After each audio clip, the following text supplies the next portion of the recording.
Хамроҳи мо қарор дорад зима ранҷидаи чихела клиника мо. Ассалому алейкум, дорогие друзья. Опять мы находимся в городе Екатеринбург. 23 декабря. У нас осталось 6 дней. Ребята, не забудьте, у нас идет большой конкурс.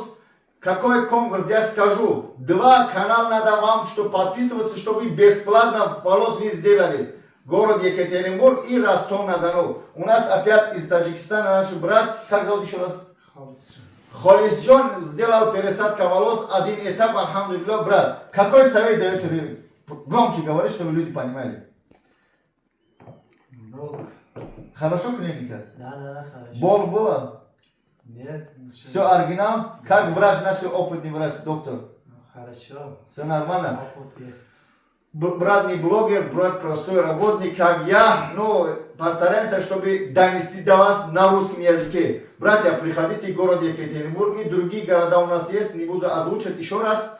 Номера на экран, звоните, иншаллах, приходите на пересадку волос. Большой азиз, хамроҳи мо қарор дорад зима ранҷидаи чихела клиника мо. Совети хидмати мардум. من همه با همه شما غریبه‌ها تقسیم می‌دهم آموزش رو بهترین خدمت رسانی سطح عالی و دکتران صاحب تجربه مرحمت بیاید از شرایط اینجا مخابر شوید مردمی کار بیاید Саламат, Assalamu алейкум. Поздравляю.